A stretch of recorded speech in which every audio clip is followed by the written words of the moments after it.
Chambers of the Occult may contain content that might not be suitable for all listeners. Listener discretion is advised.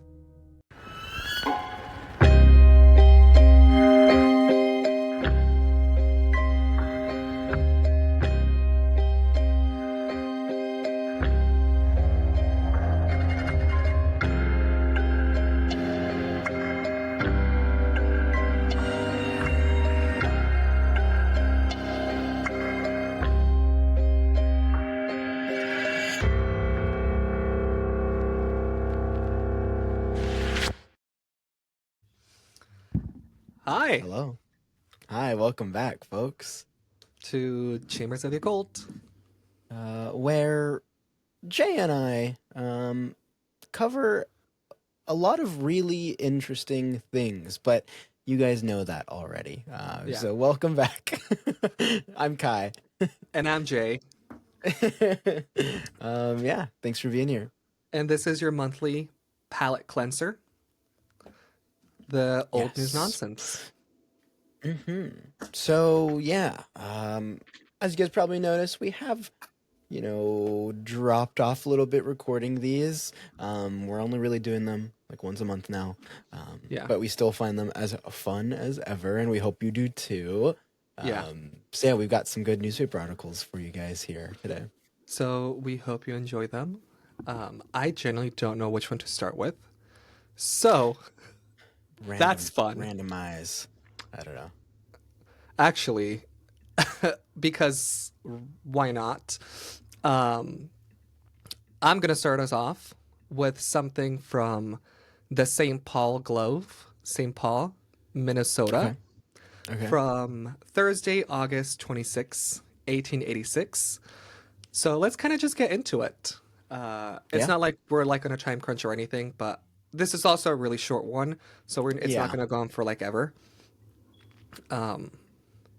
But the headline is very, as you all know, old news nonsense. The title says it all. And this one lives up to its name because it says, "A bat in her stomach." What? I I don't know if you saw if you're watching the video of this right now, you will see how quickly the smile on my face dropped as soon as you said that. Like, what Yes. does that even mean? Okay. Well, it's exactly what it sounds like. A bat in her stomach. And it says, I don't know. What do you mean it's exactly what it sounds like? A bat in her stomach. What? How did it get In a- there? that is actually the question of the century. Oh my God. Because it says, We're not even 5 minutes in. we really are not. It says Ms. Mary Powers of Cambridge exhibits a fruit jar. Exhibits in a fruit jar a live bat measuring 6 inches from tip to tip of the wings, which she had in her stomach 7 years and emitted yesterday. She had a bat in her stomach for 7 years? According to this newspaper clipping, she had a bat in her stomach for 7 years. Like a live bat or Don't think keep it going. was live. I'm also curious I hope why not. she didn't digest it. Or how did it get there in the first place? Why are you eating bats? I don't It continues Go by ahead, Jay. saying, no, you're fine, you're fine.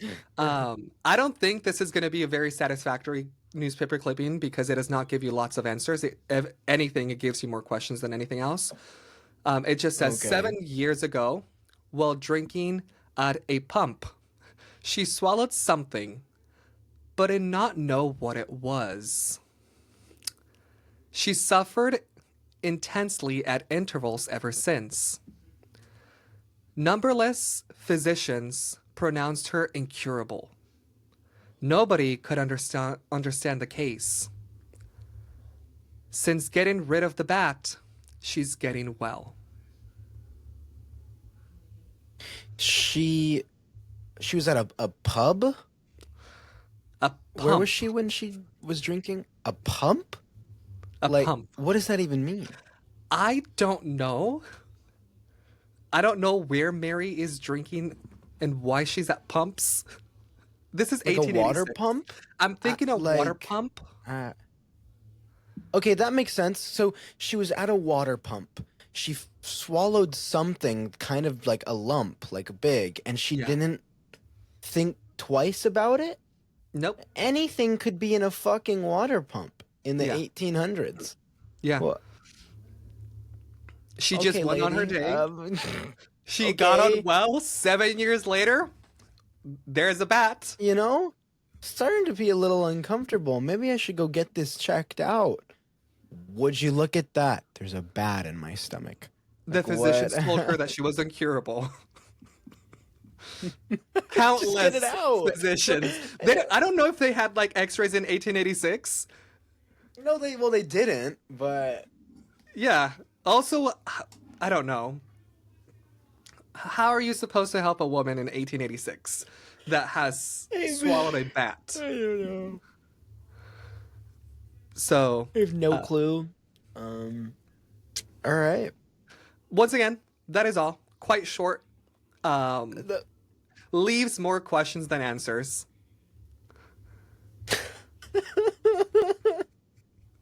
So, if you swallow a lump from a pump, go talk to your doctor. If you're drinking like anything and you feel anything other than liquid in what you're drinking, please put it down and check what you just drank. Like, please. Unless it's like boba. That's true. That's like the one thing. Yeah. Anyway, thanks, Jay. I don't think you should be thanking me. I do, yeah, maybe. Really It's at just a this point. cautionary tale. I think that's all it is. Yeah, of course. She has it on display. All right. I'm sure it's happened to you, right? Have not the bat thing. But Yeah, I've never told you. Yeah, I actually have it right here. what? Oh my God, it's beautiful.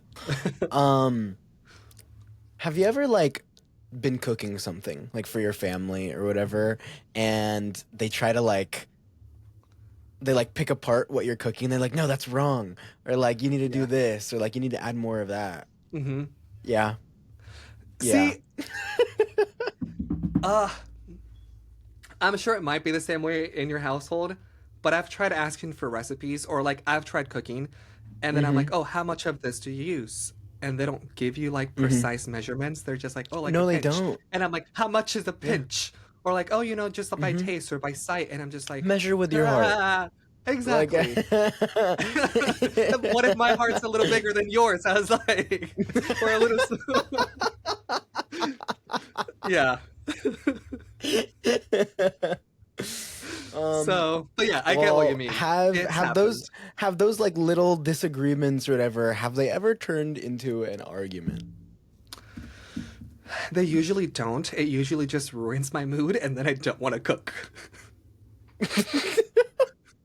Because then I'm like, sad. because then I'm like, yeah, then you do the cooking, or let me do the cooking. Yeah. Yeah, seriously. Oh, it's like, oh, if you want you want to take care of this so bad, you can cook. Like, Listen, I enjoy Yeah, no, I cooking. get I it. find it relaxing, but I want to cook Me too. when my family's not around. I get that completely. Cooking is my it's like one of my safe spaces in a way. I don't like to be bothered. All right. Well, all of this is just leading me into an article from the Albuquerque Tribune from Albuquerque, New Mexico on Friday, September 30th, 1938. This one's titled Spaghetti Recipe Starts Argument. So this was written by Mrs. Gaynor Maddox. She writes, Rudolph Valentino's recipe annoyed Miss Lena Caniglione of Hartford. Quote, My Italian blood boiled over his way of cooking spaghetti. So will you kindly print this real Italian recipe that real Italians and American-born Italians will say is okay? Miss It's Caniglione okay. writes. Is It's that what okay. they It's said? funny. Yes, it's so funny the way it's spelled. It's spelled OKEH. Like okay. Like Love I don't that. I don't Love know. that. You know, I you'd Um think for someone that's so passionate of like, I'm so annoyed by the recipe, publish this one.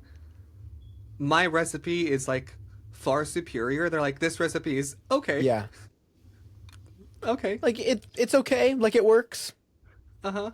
you know. All right. So Well, tell she me actually what's gives us a recipe, yes. which is really nice. So here's a recipe. It's for Italian meatballs and spaghetti, of course. It serves 4 to 6. It is Okay. 1/4 pound ground beef, 3 to 4 pounds ground pork. No, 3/4 pounds. Yeah. What? It's 3-4. I think that's 3/4 pounds ground pork. Okay. Um, pounds ground pork. Yeah. 3 eggs unbeaten. 1 cup grated Parmesan cheese. 1 finely chopped clove of garlic. 1/2 teaspoon salt. 1/2 teaspoon black pepper. So pretty simple. You combine these ingredients, mix well, and shape into meatballs. Straightforward. For straightforward, yeah. For the second stage, it's 1 can of Italian tomatoes, 1 can Italian tomato paste, 1 to 8 cups olive oil, 1/8 cup olive oil. I mean, one Okay. medium onion, 1 teaspoon salt or more to taste, 1/2 teaspoon pepper, a lot of freshly grated Parmesan cheese, one Here we pound go of again. spaghetti, A lot. What's a the lot, measurement? as much as your heart desires. Okay. You know, this actually sounds like a really good spaghetti recipe, like super simple. So if you Hmm. guys, listeners, if you want a simple spaghetti recipe, I actually would say try this out. Seems pretty good. If you guys want to see Um, us make it, yeah, let us actually. know. Yeah. It's called, and then what you do is you take a large pan. In a large pan, heat olive oil to boiling point. Add meatballs and sear quickly.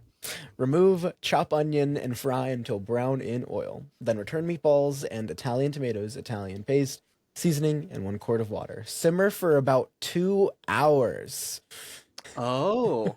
Okay. Okay, now I can Yeah. get behind this. I don't know why, but now I can get behind this.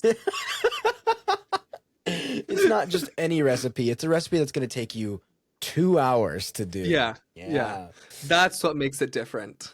exactly. Plunge spaghetti into rapidly boiling salted water. Cook for 12 to 15 minutes. Drain, place on a large hot platter, and sprinkle with lots of grated Parmesan cheese. Serve meatballs and sauce in separate dish.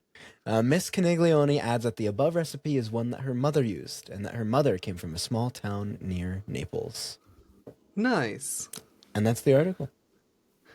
Well, So, I simple like it. recipe, and a simple way to never piss off an Italian. An Italian. Um, Now, I yeah, am curious of the recipe that pissed them off. me too. I tried finding it. Yeah. But there was nothing, right? I Like mean, it's of so course, they're never hard. gonna like give Yeah. the recipe that like made you upset. They're just gonna be like, mine is far like mine is okay in this case. But Yeah, that's wild. they even give the name of the guy, Rudolph Valentino. So Rudolph Valentino's recipe annoyed Miss Lena Caniglione. So I was like Rudolph Valentino spaghetti recipe, but I don't know. Nope, that's wild. Thank you. If Of you course. listeners were looking for a recipe, here you got. You got one. Yeah, try it And out. Let us know. we'll put that recipe on Instagram and on the website. Oh my god, actually, I did find Rudolph Valentino's secret spaghetti sauce, but Wait, really? but it, Is it doesn't seem bad. Like why? I guess it's just not authentic. So huh? who knows? What do you mean not authentic? Like I don't know, cause it pissed off Miss Caniglione, right? So, Yeah. she's Italian and her blood boiled because of it. So I don't know. I'm curious. Yeah. Interesting. Well, thank you. Yeah, you're welcome. I think I was hungry Now, when I found this article. for some authentic Italian food. Yeah. Well, talking about food, I have an article from the. Ooh. Sorry. I just think it's so funny how like she got pissed off so much that she had to put her recipe in the newspaper so that everybody knew. Like so that everybody knew how to make a good spaghetti and meatballs and she never would have to worry about it again. Yeah. I It's wonder fun. if that's something that it's like a pride thing. Like, oh, like let me show off how much better my recipe Yeah. is. Yeah. Probably something like that. Okay, All well, right. I Yeah, sorry have. to jump back in. Yeah, No, go no, ahead. you're completely fine. Um, so this one is from the New York VA Medical Center. Okay. From I don't even know the year. I thought I saved. I don't know the year. This Sorry, probably folks. is old. Old. It's an old newspaper clipping. Old news. But the title says incredibly edible. Huh? And it says cars of food run race at New York VA. And it starts by saying the 18 participants presented their cars for inspection before the race could begin. The judges checked to make sure each car was no longer than 12 inches and no taller and no wider than 6 inches. More importantly, the judges made sure every part of the car except the axle was edible. What? It's a car. It's a race car. A car race, but the cars are edible. Sick. Okay. The builders of this car were staff members of the New York VA Medical Center. Each car was also sponsored by a resident in the nursing home's care unit. The second incredible edible Alvin C. York 100 car race is the final event in the center's celebration of Nation Nursing Home Care Week. Anything edible was fair game for building materials. However, the winner of the race was not the tastiest, but the one to travel the farthest. Entries were made of candy bars, cucumbers, Rice Krispies, bananas, bread loaves, and potatoes. Wheels range from Okay. cookies to oranges Nice. to giant Nice. frozen meatballs. Nice. They were even decorated with candy and cake icing. And then it continues by saying Ray Runyon and Will Kennedy were the creators of the winning car after their entry traveled 38 feet and 8 inches.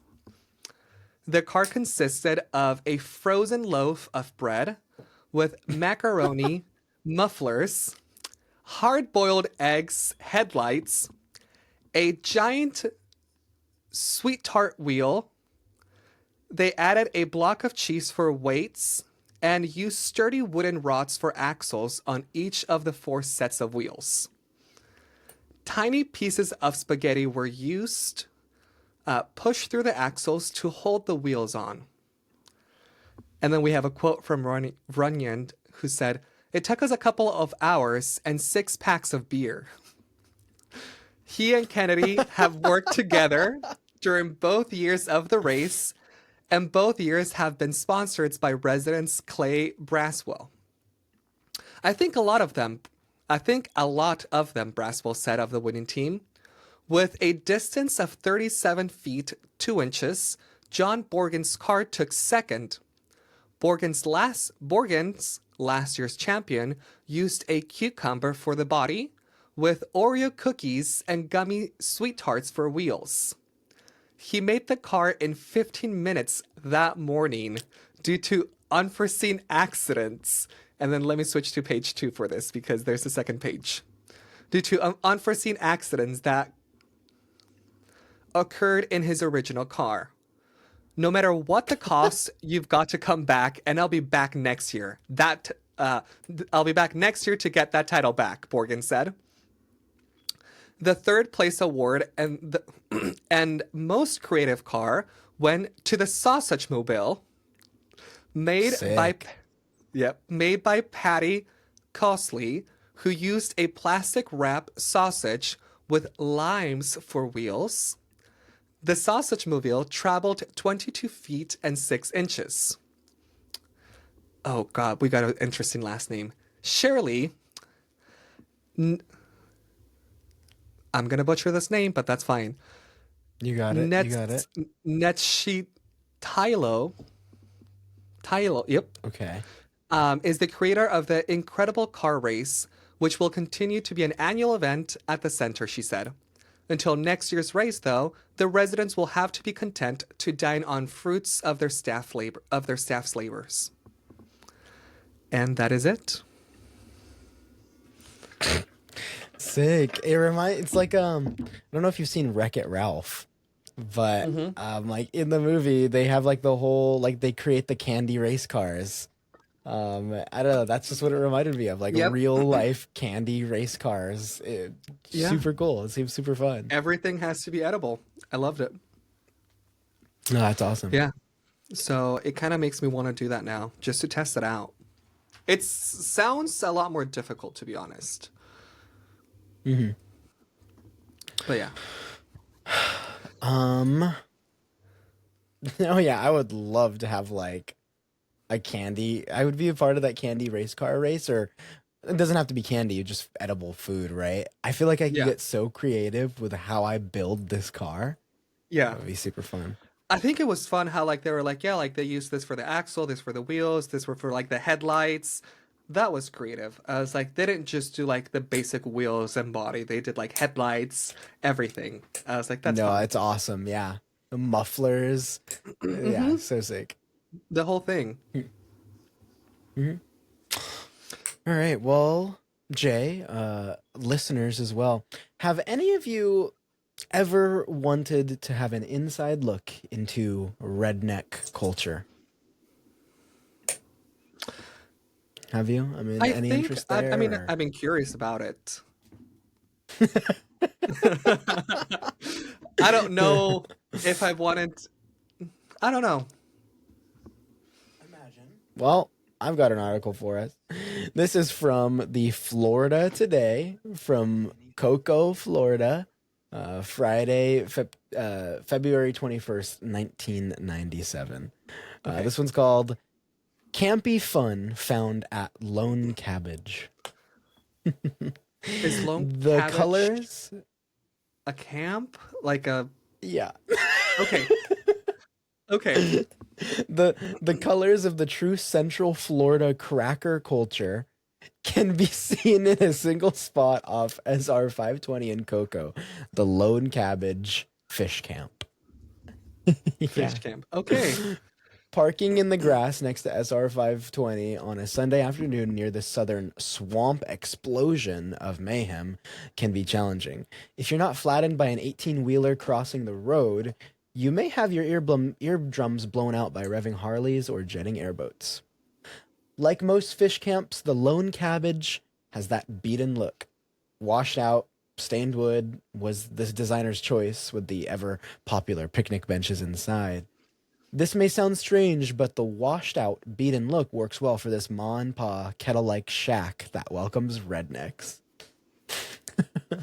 Now, Love that. don't get me wrong. Rednecks is good people. In fact, I refer to my brothers-in-law as Red and Neck. Lovingly, of course. Because of my experiences with these gentlemen, I have become very aware of what a true redneck looks like.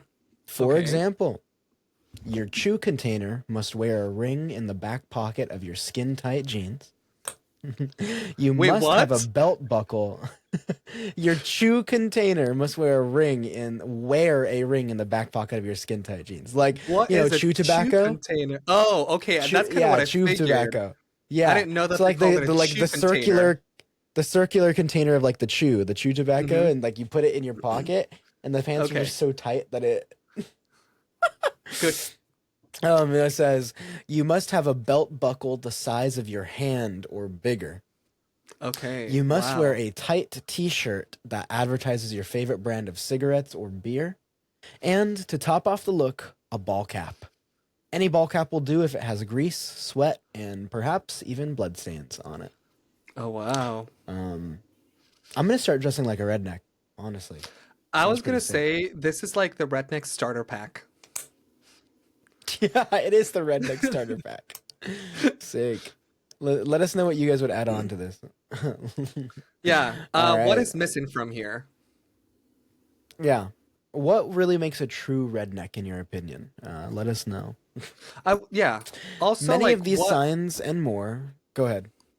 I was gonna be like, what is the difference? Because I assume that there's difference between like a redneck across the countries, like from East Coast to West Oh, Coast to like, probably. like Yeah. Midwestern and all that stuff. I was like, yeah. Anyway, There's go ahead. definitely a difference of like Florida rednecks versus like, yeah, like Midwest rednecks or whatever. Hmm. I don't know. Cool. So yeah, it says many of these signs and more can be seen at the Lone Cabbage Fish Camp. After doing several loops around the inside of this swamp entertainment extravaganza, we settled counterside, figuring we would get a good taste of local entertainment by rubbing elbows with the regulars. I looked for anyone who seemed to be out of their environment, but failed. Most everyone I saw was of the muddin', frog giggin', monster truck fan variety, and were having a great time. Luckily for us, it was the first Sunday of the month, which meant a fish fry and live country music all afternoon. I know this because the saddle band was jamming away in the back room while we waited for our deep fry. The deep fry, by the way, is excellent. Ordering a platter that had deep fried catfish, gator, frog legs, stuffed crab, and hush puppies, we got a taste of the whole swamp. The That frog sounds legs were good good, though. but freaked me out a bit. Yeah. Um, honestly, Sorry, I'm focused I'd on be the down hush for some puppies. like no, yeah, I'd be down for some like deep fried catfish and hush puppies. Like I'm cool with that. I'd try it. I don't know. Um, they not only had legs, the torso was also included of the frogs. Yum! Mm, Frog torso. Nothing better than a cold can of Bud to wash it down. Yes, Bud in the can. of course. But get this. The taxidermied Bigfoot head gazing at me while I ate Bigfoot made me a little head. uncomfortable. Now we're talking. Okay. Like they had somebody model a Bigfoot head. That's so funny. you had my Something, attention, yeah. and now you have my attention a second time. Hell yeah. Something was telling me that some of the people at the Lone Cabbage Fish Camp may really believe this creature existed. The Bigfoot creature seems to be a cross between a vampire and a deer butt. It is a great A, work, but it isn't conducive to good digestion. a deer butt. Yeah, I think he means like how it looks type of thing. Like it was just so badly created that it looked like a deer butt mixed with a Wow. vampire. I don't know. So, taxidermy Bigfoot head.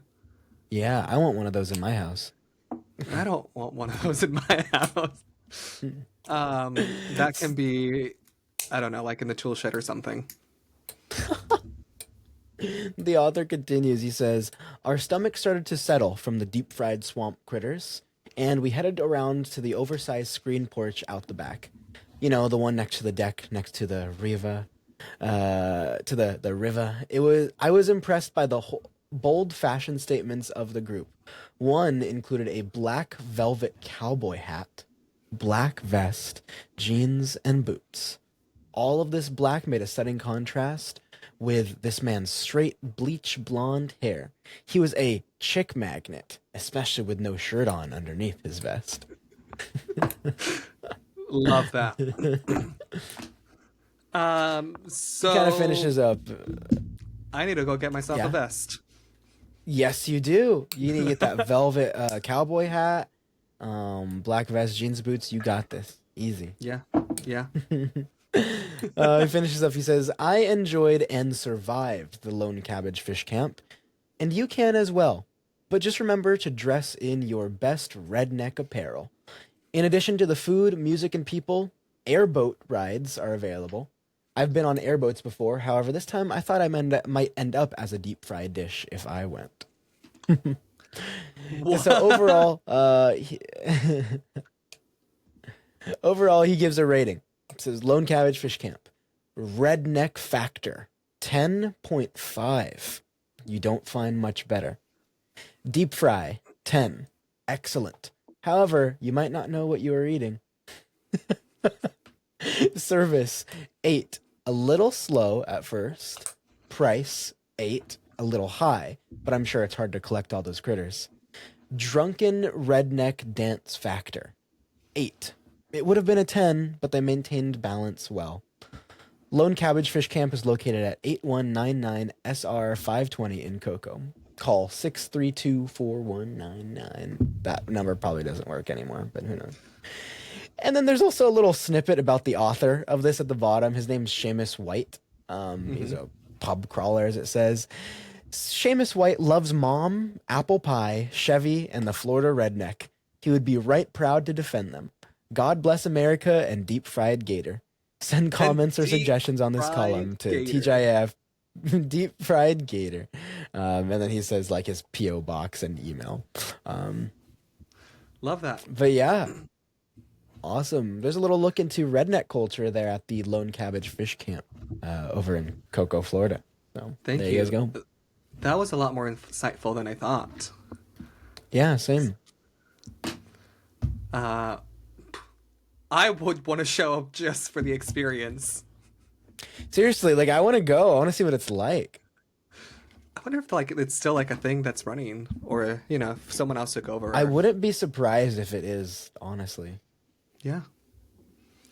Listeners, would you be interested in attending? Say yes. Well, let's keep it in the topic of, I don't even know. I don't even know, to be honest.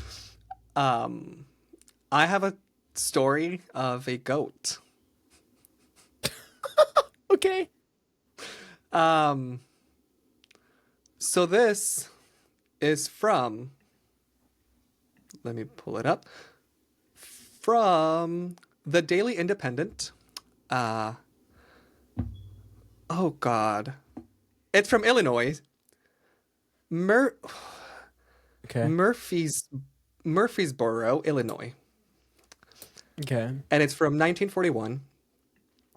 And the headline says, police arrests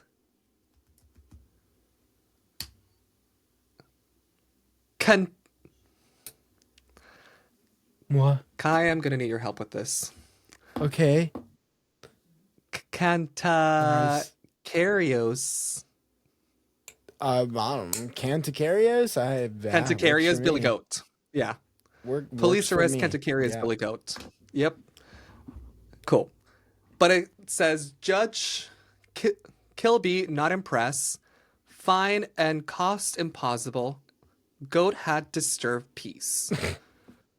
So basically, you're not getting a call at 2 a.m. to come bail out your friend, to come bail out your partner, to come bail out your mom, your child. You're getting a call at 2 a.m. to come bail out your goat. Yeah. Yep. Police Magistrate Kilby was only casually interested when police arrested a billy goat last night. Judge Kilby can't see where he can possibly collect a fine and court costs from a goat. Despite the fact that Judge Kilby has never lost a case, according to police, the police seldom bring in a culprit. Let me get... Save a save a speed motion or a drunk. The Murfreesboro way is not to arrest a stranger or. It's an old newspaper clipping, and some of this font is They're not hard great. to read sometimes. Yeah. The Murfreesboro way is not to arrest a stranger or blank Or unless okay, the or something. individual, yeah, unless the individual insists. But when the police dragged in a goat, well, that was too much for the magistrate. The goat was accused of knocking at front doors in the neighborhood and disturbing the peace. The goat was allegedly butted front doors. The neighborhood from time to time had given him tidbits of morning of morsels he liked. Not just tin cans that he liked, but really something to eat. So he formed the habit of butting the front doors for a sandwich, and the Nice. people's peace was then disturbed. Anyway, a Mrs. Riesling called for the goat and took him out of the jail. While the goat and goat vernacular cussed the police for taking him to prison. The goat in goat vernacular cussed the Yeah. police. But yeah, so Nice. if you have animals God. and they're causing issues, don't be surprised if you have to bail them out. Cool. And that's the article? That's the article. It's just the goat that was Love it. disturbing Love peace. You know, because humans aren't the only ones that can disturb peace. They're definitely not. I'm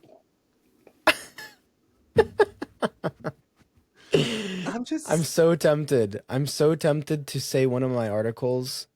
So to say, I was gonna save an article for the end, and I'm still gonna save it for the end. But it just ties in so well with the article that you just read right now. So, yeah. But I'm gonna save it for No, now. that's totally fine. Save it for the end. We can you can be like, hey, remember that goat story? Yeah. Yeah, for sure. All right. Have you ever wanted to chase UFOs? Yes. Well, no, because I haven't seen them.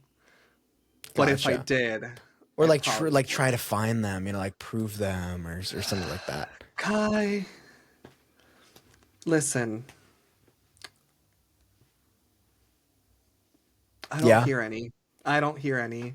It's not like I can go chase after them. It's really sad. Yeah. I would love to. If like, what's that show called? Like UFO Hunters or Chasers, or Yeah. if they're hiring. Like, I'm down. Yeah. That'd be awesome. If they're listening, if you need someone else in your crew to like get on the back of your like pickup truck and like, I don't know. Well, Sorry, maybe I'm thinking of if I'm thinking of, you're thinking of Twister. Yeah, Thank at this you. point. I was thinking of that. Wrong show. Close enough. Whatever. Tornado Chasers. Go ahead. Well, maybe if you were alive in 1969 in Edmonton, Alberta, Canada, maybe you could have been part of this UFO search. Because I've got an article from the Edmonton Journal from Edmonton, Canada, Monday, March 24th, 1969. This one is In Search of the Elusive UFO. Ooh. Suddenly, everybody was alert. The voice was clear on the two-way radio. Colored lights, blinking and twinkling, moving, it crackled. Unit 12 of the Edmonton Unidentified Flying Object Society sped 7 miles to investigate. It found people arriving at a local dance hall. We have to check Okay. every report out, said Bill Haydock, 46, president of the society. One of them just might be the real thing. Bill, armed with 2 Geiger counters, maps, compasses, flashlights, cameras, and hot coffee and sandwiches, sat on a bush road 14 miles from Barhead. 66 square miles. Covering a 66 square mile area of pitch blackness around him Saturday night and Sunday morning were 40 members of the society. That's a big UFO society. Yeah. There's like 40 plus members. That's a lot, actually. That'd be fun to join. So, anyway, they were in 10 radio-equipped cars. Quote, "We aim to find out and tell the public just what UFOs are," said Bill. "Some have to be told there are such things as UFOs." Another team reported movement and sound from dense bush, and they swooped in. They reappeared with a porcupine. With the porcupine. Did you find the UFO? Nope, but we got No. a porcupine. Careful. Humming sound. A humming sound was heard, weird and definite. 2 members recorded it. It sounded like the breeze humming in the overhead power cables, but I couldn't be sure. Recently, the club positively identified an object as an unidentified flying object. If Thank you you. positively identify it, it's no longer an unidentified flying object. That's what I was gonna say. Yeah. It's an unidentified, and you can't call it unidentified if you identify it. If you identified it. So Anyway, yeah, keep yeah. going. Love that though. Quote, it was a good sighting, said Bill. Okay. A farmer saw the object during the day in good light. It landed in a field and took off straight up again. He was about half a mile away. There is no doubt in my mind it was the real thing. There is no doubt in Bill's mind also that Barhead is involved with something strange. There have been many reports from this area, he said. Many sightings, 2 landings, and much animal unrest has been brought to our attention. There seems to be a pattern emerging as the objects have made their way east from Field, BC. They have been reported to have picked up soil samples at times, and there have been reports of holes found in the ground. He added, "It seems to be that whatever it is seems to be hunting for mineral or exploring the land here. They are certainly looking for something, and we don't know what it is." Mm-hmm. The radio broke into life, and a voice reported seeing 2 strange lights. What do you think they could have been like doing? Like, you know how the aliens there's like the crop circles. when Yeah, they're coming okay. I was down? like, you're asking what do me like you- if I know what they're doing. What are your guesses? I don't know. What do you think? If I don't know, is there cattle nearby that's gone missing? That's a good question, actually. I don't 'Cause think that's usu- included in there. Because like usually, like I don't know. I also don't know why. That's usually what's associated with like UFOs, crop circles, and cattle gone missing. I don't know. I mean, at some point we Experiments. actually have to cover that for like the main episodes. We should. But I don't know. Maybe they're. I don't know. At this point, I don't think there's many resources left on Earth for them to take. So, Yeah, honestly. unless they're taking Well, something it we're not continues aware of. saying, another unit. On investigation, it turned out to be the lights of another unit's car. Bill has built himself an 8-inch reflecting telescope with a magnification of 250. Quote, "Been too cold to get it outside much this winter," he said. "I don't know if it would be much good for spotting UFOs. They move too fast. By the time you get it in focus, the object could be anywhere." Bill has not been put off by a $500,000 study by American scientists that claimed in its 1,465-page report that there wasn't a scintilla of evidence to substantiate the existence of a single UFO ever. Quote, "I think they must have watered it down a bit," said Bill, of 12923 109th Street. Of course, they just throw in his address there for no reason whatsoever. I'm still not over the fact that. I mean, we've seen it multiple times, but they give It's everywhere. addresses out It's funny. so Like, easily. why was it a practice to like put people's I don't know. Hey, this was a real Bill person. says, This is their address. Go check them yeah, out. yeah, go check them out. If you don't agree with what they're saying in this newspaper, here's their address. Yeah. Bill says there has to be something in some of the reports. I mean, people used to identifying things all the time, like pilots have reported seeing mysterious objects, and RCMP officers near Valleyville saw something. When the snow melts, Bill's men are going to investigate the 2 landing sites in the Barhead area. We will check them for radiation and see if they really could be landing points, he said. The main problem of the society? Hoaxes. They're like the plague, said Bill. We get them all the time, but reports have to be checked out. Yep. These people shouldn't be wasting our time and theirs. They should join forces with us and do something useful. One sighting that could not be a hoax happened Wednesday night. I saw something in the sky, larger and brighter than a star, said Bill. It was over the city. What caught my eye was its speed. I don't know if anyone else saw it. Bill and his men started watching just before 6 p.m. Saturday night and left for home after 1 a.m. Sunday. It was a very successful fact-finding tour, he said at the conclusion. We did exactly what we set out to do. And that's Find a porcupine. That's probably the most interesting thing about this, honestly. They went into the bushes and they walked out with a porcupine. I want to know what it looked like. You know, was it a baby? Was it scared? Was it That's cute? what I was thinking. Yeah. I hope that they returned it. Yeah, they should. But What do you got for us? thank you. Oh, that's right. I have something for you. I have a newspaper clipping from Santa Cruz, the Santa Cruz Sentinel from May 21st, 1959. And it's not about porcupines, but it is about turtles. Okay. More specifically, about a lost turtle.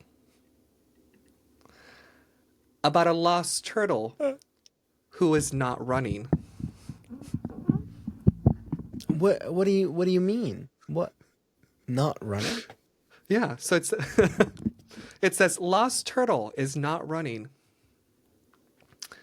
Other people might not have given it a second thought.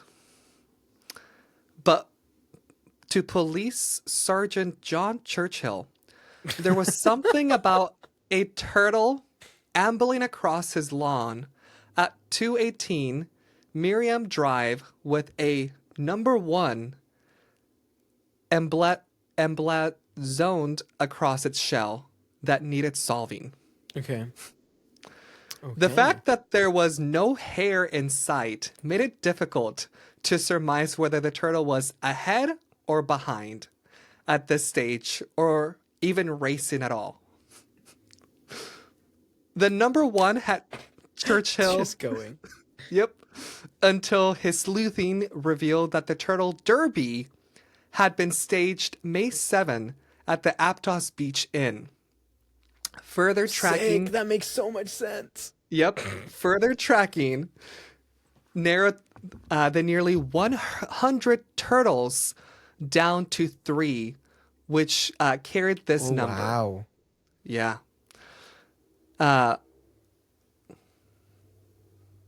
They belong to Clifford Kilfoley, 538 Lockhart Gulch Road, Felton, Nice. Carlisle, Blodgett, 148 Bradley Drive in Pasatiempo, and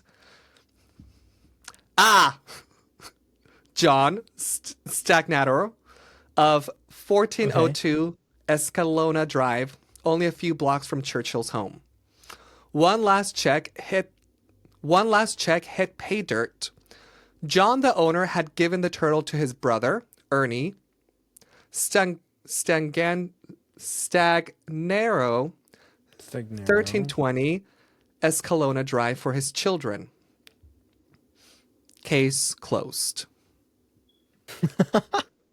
So basically, they solved it. The sergeant, yeah. So he looked out his window. He saw a turtle in his front lawn. He's like, "Why is there a turtle in my front lawn?"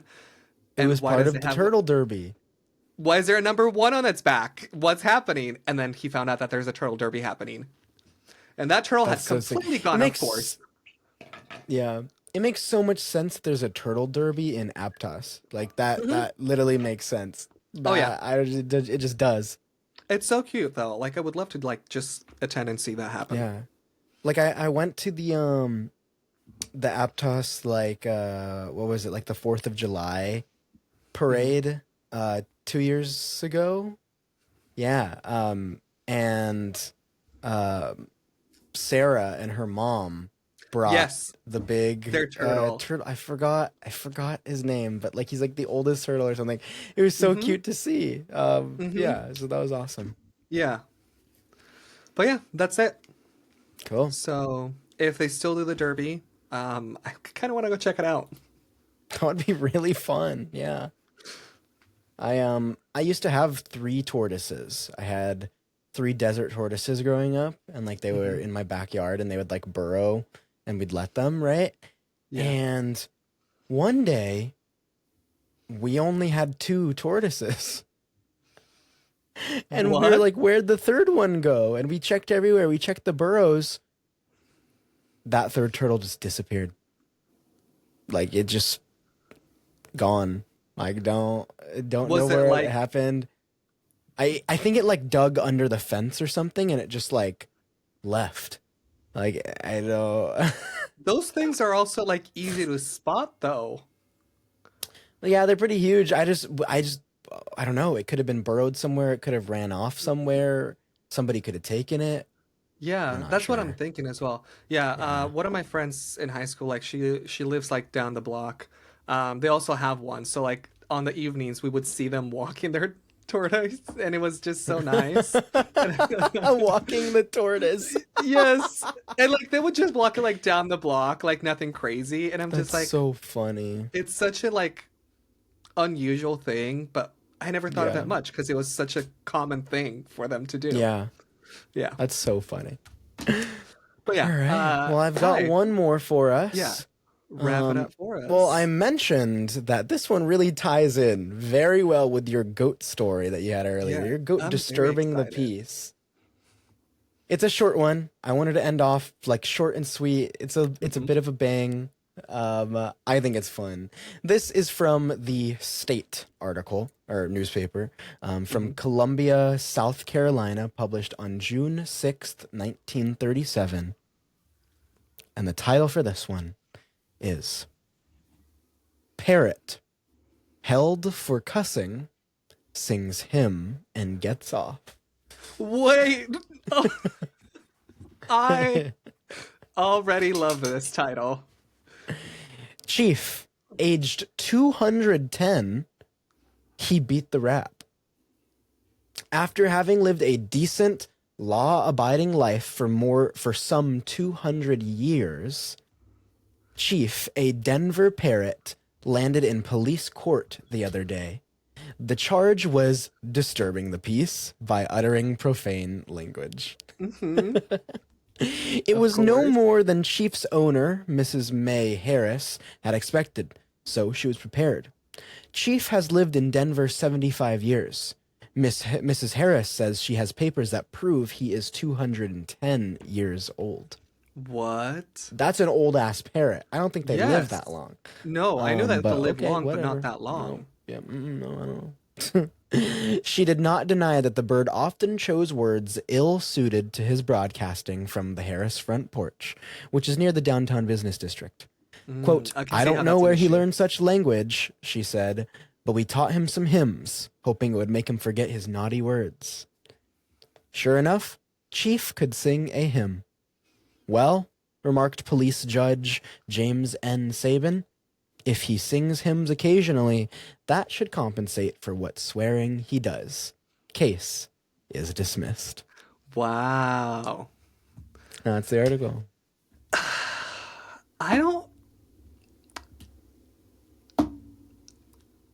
love it. I don't think the bird should have been held because it's not the bird's fault. You know? No, It's seriously, like he just learned what he was taught.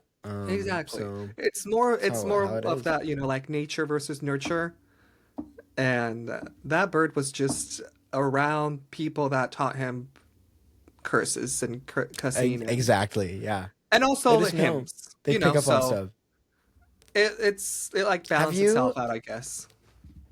There's this one video where like there's a guy outside. He's like working on his car or whatever, and from inside his house, you just hear somebody like screaming like, "Let me out! Help me! Help! I'm locked! I'm trapped! Help me! Let me out!" Like in clear distress. And so Uh-huh. like you see the police, they pull up to this guy in the driveway because of course his neighbors are calling because somebody's yelling for help. Yeah. And this guy stands up and he's like, "Sorry guys, like I knew this would happen. That's just my bird." Like, and the officers are like, "What? Like you better prove this like right Yeah. now." Like the Uh-huh. and so he's like, "Yeah, give me a sec." And he like walks out with his bird like in his hand or whatever, and his bird's just like screaming, and they're like, Yes. "What?" And the That guy's like, is "Yeah, you great. know, he came from a really traumatic home. Like, I think Oh.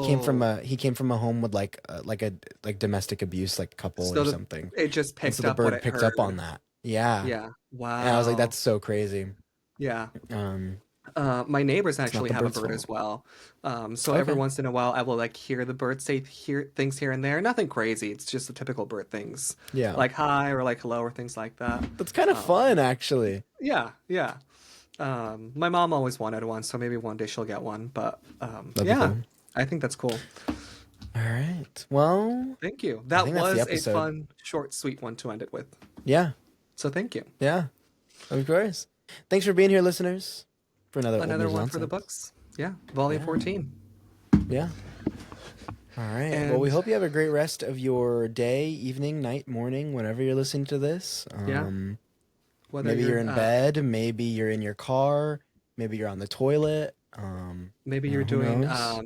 you're cleaning the house because we had someone Hmm. leave a review saying that they listened to us while they clean their house. Nice. That's a great opportunity to do so. Yeah. But anyway, thanks for Yeah. being here. Thank you. Well, yeah. And with that, Hope we're you have a off. good one. Thank you. See ya. Smurf.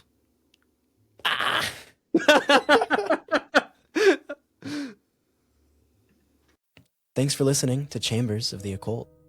For photos, sources, and anything else mentioned during the episode, check out our website at chambersoftheoccult.com.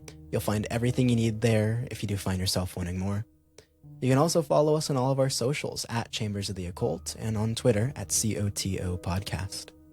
If you have any questions, comments, recommendations, personal anecdotes, or concerns, let us know. Fill out our contact form on our website, email us at chambersoftheoccult@gmail.com, or leave us a message on our socials. We would love to hear from you. And if you enjoyed what you heard, we would greatly appreciate it if you could drop a like, leave a comment, and subscribe. It is absolutely the best way to show your support, and it would mean the world. Until next time.